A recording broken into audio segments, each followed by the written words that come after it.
Hey there, in this very first mini devlog for my roguelike game Caves of Umbra, I'm going to show you how I made a brand new skeleton enemy with a boomerang-like weapon. Other than in my main devlogs, I'm going to go much more into detail for one particular part in those smaller mini devlogs.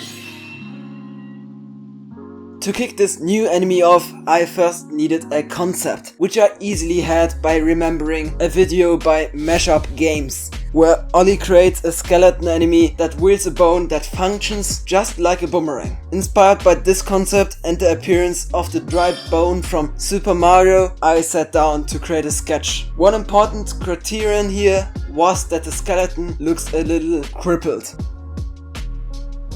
When the sketch was done, I started making cleaner and more symmetrical outlines, keeping in mind to draw the several body parts on different layers. That way I can animate the sprite without having to draw a new version for every single frame. The coloring process isn't too special, but once I messed up with the bone because I want harmful projectiles to be all the same red color. This is a simple example of design language, so certain colors have a special function to them. For instance, this red tells the player that the object is harmful, but the shiny yellow on the other hand is something like a bullet that the player shot himself.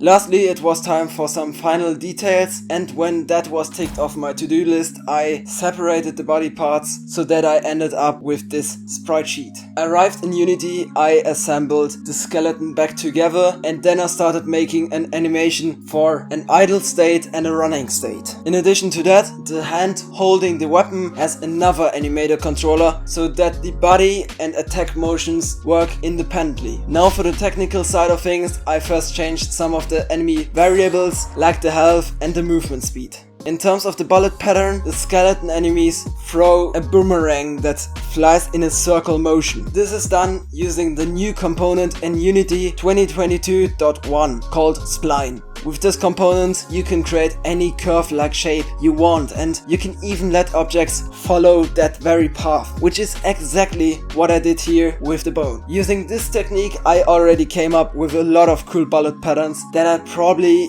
use in the future. Now you might think that I go on and polish this enemy, but at the moment I am trying to get some new content in the game and nail the game loop rather than worrying about game feel. So that means I'm done with this enemy, and I hope you like this first mini devlog. If you do so, I'd highly appreciate it if you let me know, and in case you want to see more of Caves of Umbra, you can also subscribe to this channel so don't miss any future content. See you next time, cheers everybody.